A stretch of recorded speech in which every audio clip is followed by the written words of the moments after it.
Hey guys, what's going on? John here from What's Spinning, here tonight to chat about the new Stella Donnelly album, Beware of the Dogs. Stella Donnelly is an Australian-based singer-songwriter. She's been at it about a year or two now. She first popped up on my radar around the time of her 2018 EP Thrush Metal. This was a very solid EP in my book, but I know people that love the hell out of this and were pushing it my way any chance they got. Now, instrumentally at the time, this really wasn't what I was interested in. It was a little bland, but I found her lyrics to be absolutely charming. Now, ever since, I really didn't hear much about Stella, but then all of a sudden I got a lot of hype about this new album, and I heard the singles from it, and honestly, I feel like some of these were some of the classier singer-songwriter tracks I've heard in a while. I'm excited to chat about this album. This album starts off with Old Man, and honestly, this is an awesome start. As far as singles go, going into this album, this was a real standout for me. And as far as I'm concerned, it's still one of the best tracks here. It's sharply written, and a really crucial modern indie tune. It's got a very strong message to it, and Stella's very cutting performance here just comes off so strong. It may come off pretty innocent and sweet, but Stella just puts people on notice in a big way here, and I love it. On the other hand, Mosquito is very airy and breezy, and just really takes on a completely different life. Visually, this is still a very cutting track as far as imagery goes. But Stella does come off a little bit sweeter here. But lyrically, Stella is just on top of the game right now. She is writing some insanely compelling and genuinely creative indie tunes.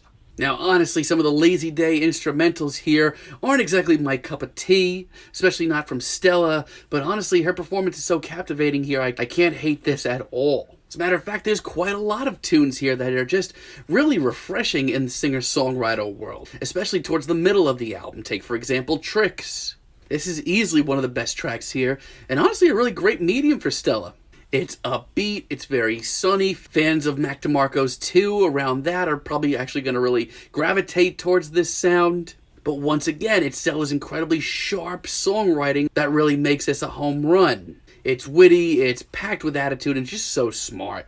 And honestly, even though lyrically this is far from a fun tune, Stella ends up making it sort of carefree in a weird way. And not to mention, some of her vocals here, I am in love with it. On the other hand, Boys Will Be Boys is one of the most stripped down tunes here, and as far as a ballad goes here, this is a home run. And easily one of the most sincere tunes of the bunch.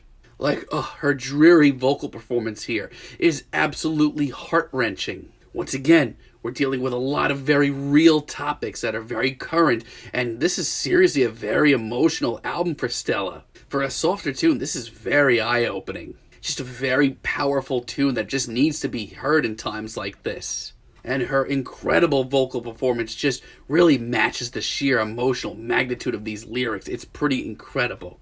And Lunch, once again, is a really great curveball. I actually really love the broken down and bluesy feeling to this track. Her very fluttering vocals are just an absolute joy to listen to and just make me happy. Once again, this really isn't the sort of tune that I figured that I would actually enjoy from Stella, but I really do.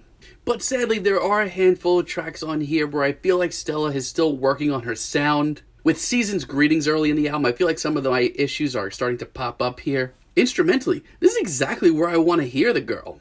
It's very light and fluffy, but it's still guitar-driven at the end of the day, and I love that. But lyrically, I'm really not into this, and that's not something I say here a lot. There are some great quips and some really interesting anecdotes, but I feel like this is one of the least cutting and sharp tunes here. Bistro goes on to show Stella dipping into some dream pop. And sadly, it's really boring. Clearly, it's not her fault because her performance is still pretty awesome. But I just feel like lyrically and vocally, it's still not nearly as sharp as what she was doing earlier on. Not to mention, it's the shortest track here, and it just feels incomplete. And honestly, Die at first was very sharp, very glistening, and I was into it at first. But honestly, this one has lessened on me over time a little bit. Sadly, this one is just a really awkward synth pop jam. And that's something that I thought I'd be into from Stella, but I'm just not. Not to mention, as far as her vocals go, they are so damn faceless here. That's depressing.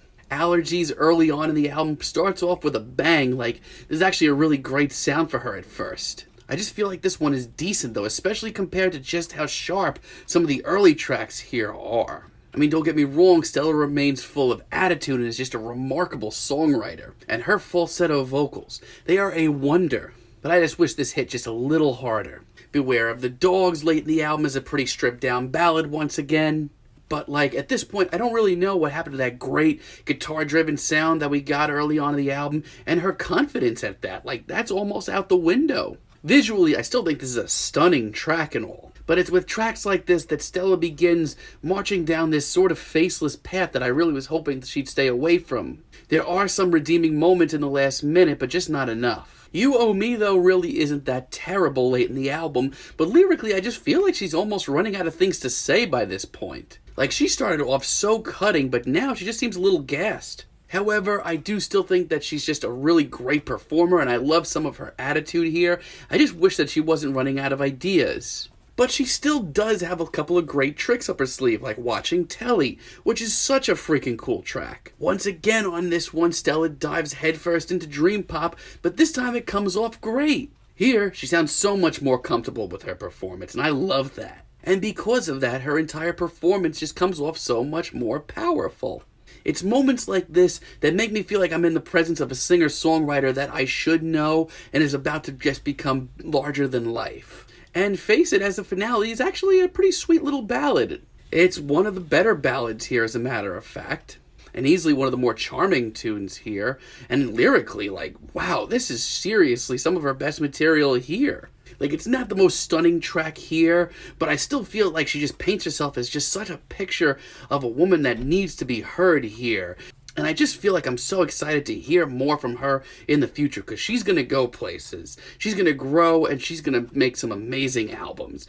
Now, honestly, overall, like this isn't the biggest or the best singer-songwriter or indie rock album that you're going to hear this year, but Stella's lyrics on this album are incredibly sharp and they need to be heard. And when she's on, she is a seriously fierce new face in these genres. But for now, I'm feeling a light 7 on this album, but let me know what you guys think down below. If you liked the video, be sure to like and subscribe, and let me know down below what you would like for me to chat about in the future. And until next time, have a great day, guys.